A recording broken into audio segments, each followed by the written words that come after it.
Alright guys, we are going to be reacting to Germany's top 10 most powerful warships in the German Navy. Let's jump in. The German Navy is a powerhouse of high-tech hardware, showcasing some of the most advanced warships in the world, including massive frigates, powerful corvettes, and stealth submarines. But among all of these behemoths, what are their true apex predators? In this video, we'll find out as we explore the top 10 most powerful warships in the German Navy. Kicking off our list is the Ensdorf class. Now, this might not look like a star destroyer, but do not let its size fool you. These ships are minesweepers, and in the chessboard of naval warfare, they are the ones clearing the path so the kings and queens do not get blown up. What makes the Ensdorf class fascinating is not just the ship itself, but what it carries. It operates the Troika Plus system. Picture this: the ship acts as a remote control mothership for smaller, unmanned drones called Seehunde. These drones mimic the acoustic and magnetic signatures of larger ships to trick sea mines into detonating. It is basically playing a high-stakes game of fetch with explosives so that human sailors do not have to. These ships are built from non-magnetic steel because, well, magnets and mines are a terrible combination. It is a dirty, dangerous job, but the Ensdorf class does it with that classic German efficiency. Moving up the ladder, we have the evolution of mine warfare with the Frankenthal class. If the previous ship was about sweeping mines, this one is about hunting them down like a predator. The Frankenthal class is a mine hunter that takes technology to a whole new level. Imagine trying to find a needle in a haystack, but the haystack is underwater, dark, and the needle explodes if you touch it. That is the daily grind for this crew. These ships are equipped with hull-mounted sonar that can spot a threat from kilometers away. But the real party trick here is the Penguin B3, a remotely operated vehicle that goes underwater to inspect and neutralize the threat. It is like having an underwater bomb disposal robot. These ships are essential for keeping trade routes open in the Baltic Sea and beyond. They are compact, roughly 54 meters long, but they pack enough sensor tech to make a sci-fi movie jealous. You might be wondering, why do we need so many mine ships? Well, naval mines are the cheapest way to block a harbor, and having a Frankenthal-class vessel is the only insurance policy that actually works. If you enjoy knowing that your imported goods arrive safely without blowing up, go ahead and hit that like button right now. It really helps the channel out. Almost sound like an insurance ad. Almost. Now let us shift gears completely. Warships are cool, and missiles are exciting. But none of that matters if your fleet runs out of gas in the middle of the Atlantic. That is where the Rhone class comes into play. This is a replenishment oiler, and while it might not be the most glamorous ship on this list, it is arguably one of the most important for power projection. Think of the Rhone class as a floating gas station that never closes. These massive vessels can carry over 11,000 cubic meters of fuel. We are talking about keeping a task force moving for weeks without them ever needing to touch land. There is a bit of a pattern interruption here, though. You might have heard about the controversy regarding single hull tankers versus double hull tankers. The Rhone class are single hull tankers, which is a bit of an older design, and they have been the subject of many debates regarding environmental safety. Despite their age, they have been the workhorses of the German Navy since the late 1970s. They use a system called replenishment at sea, where they transfer fuel hoses to another ship, while both are moving at nearly 30 kilometers per hour. It is a delicate dance of thousands of tons of steel and flammable liquid. One wrong move and things go very bad, very quickly. Speaking of support, we cannot ignore the Elbe class. If the Rhone is the gas station, the Elbe class is the mechanic, the grocery store, and the hotel all rolled into one. These are tender ships. In naval terms, a tender is a vessel that supports other, smaller fighting boats, particularly the fast attack craft and submarines we will talk about later. The Elbe class is designed to be a mobile base. Imagine you are a submarine crew. You have been underwater for weeks, it smells terrible, and you are running low on fresh food. Seeing an Elbe-class ship on the horizon is like seeing an oasis in the desert. They Never thought fuel, about that. Water, provisions, spare parts, and even... So basically a very good moment, a great time to just restart. ammunition. Can I imagine? have a- Because all the air is just. There might be a lot of. I mean, there has to be a time where fresh air has to come into submarine.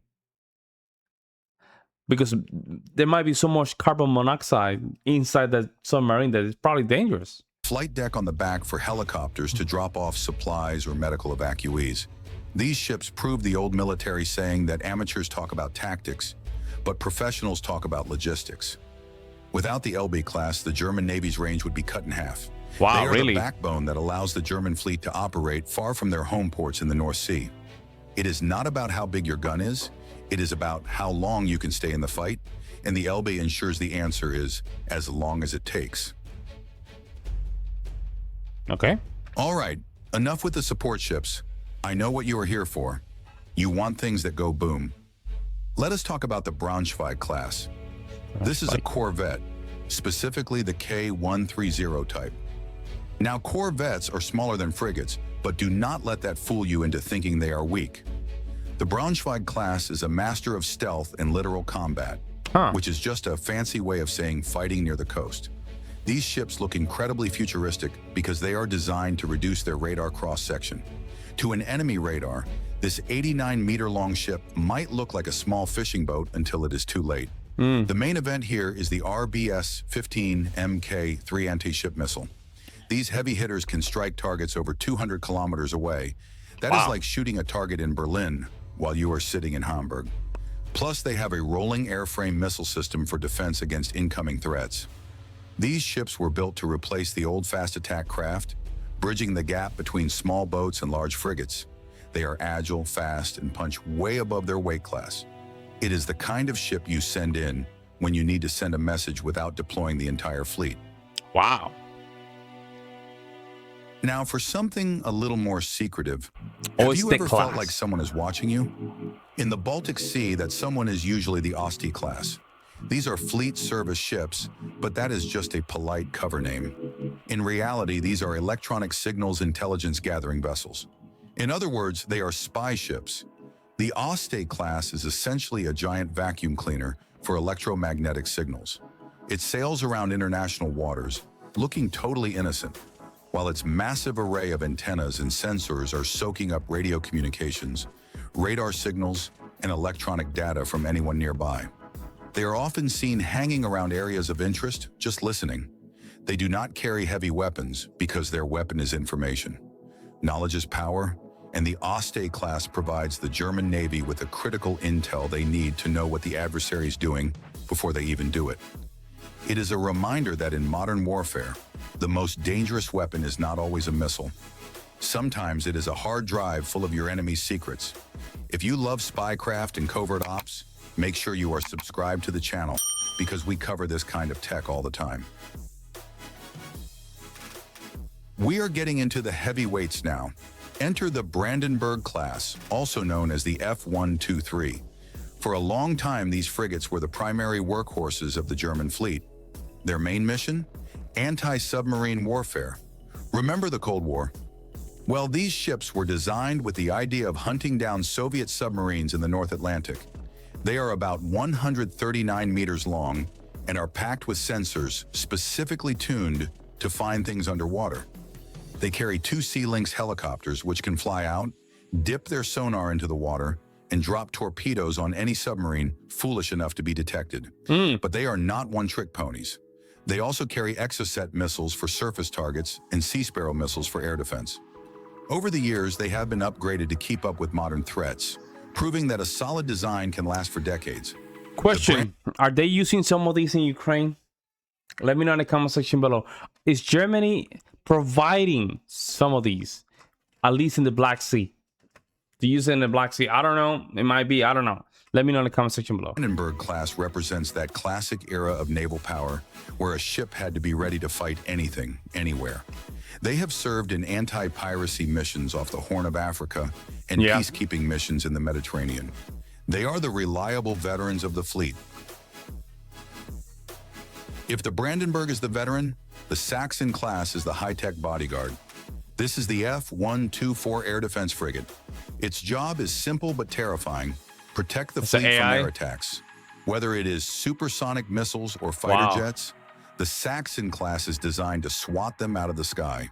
The crown jewel of this ship is the APAR, multifunction radar. It looks like a weird box on top of the bridge, but it can track hundreds of targets simultaneously and guide missiles to intercept them. Combined with the Smart L radar, which can see targets hundreds of kilometers away, this ship creates a massive bubble of safety around the fleet.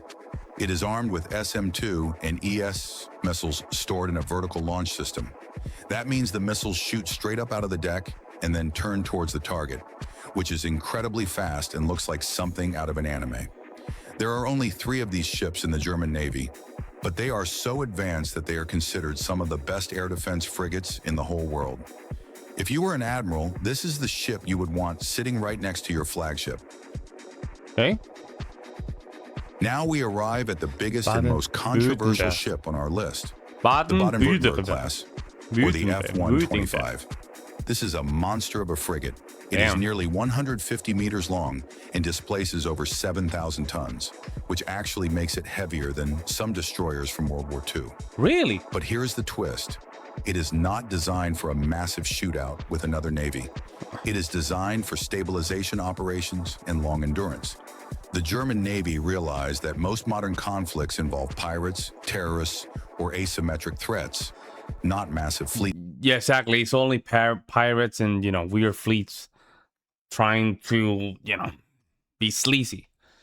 And when it's not country against country until, Russia invaded Ukraine, then it became like a little concern-ish. But again, unless the only way Russia can even control some of the water is if they have access to the northwest body of water. I forgot the name of the ocean in that area.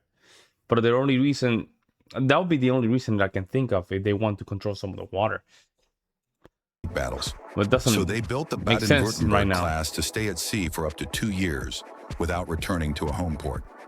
It uses a rotational crew concept, so sailors fly in and out while the ship stays deployed. It is highly automated, meaning it needs a much smaller crew than older ships. It is armed with Harpoon missiles and a 127-millimeter main gun capable of hitting land targets with precision Vulcan ammunition. Some critics say it is undergunned for its size, but its defenders say it is the perfect tool for the modern era of peacekeeping and crisis management. It is a floating police station that never sleeps. Finally, we have reached the #1 spot. The most dangerous asset in the German Navy is not a massive surface ship, but the silent hunter beneath the waves, the Type 212A. This submarine is an absolute marvel of engineering. Most non-nuclear submarines have to surface or use a snorkel to run their diesel engines and charge their batteries, which makes them noisy and detectable. The Type 212A, however, uses an air-independent propulsion system based on hydrogen fuel cells. This sounds like science fiction, but it is real. It allows the submarine to stay submerged We reacted for to weeks that one without already. snorkeling, and more importantly, it makes the sub virtually silent. It produces no engine noise and virtually no heat signature. And again, that's good because during the water, those waves can be just detected through the radar. So that's actually very good. Exercises, these submarines have reportedly been able to sneak up on U.S. Navy aircraft carriers without being detected, which is basically the ultimate mic drop in naval warfare. Yep. It is armed with heavyweight wire-guided torpedoes that can break the back of a destroyer in a single hit. Wow. The Type 212A is small, sleek, and almost impossible to find. It represents the pinnacle of German stealth technology and proves that you do not need to be the biggest to be the most powerful. It is the ultimate deterrent. And there you have it, folks. Yeah, very interesting. I think the thumbnail was exaggerating a little bit, right? Again, Germany has these. Germany has one of the most powerful fleets in Europe, I think, right? Besides France and the UK. That's interesting. Interesting that they're now taking more action in the waters, and I guess it's because China. I'm thinking about China. China is everywhere. And China's everywhere, guys. Everywhere. So I wouldn't be surprised if China is even in the waters of the UK on that region with a very small submarine. You never know, right?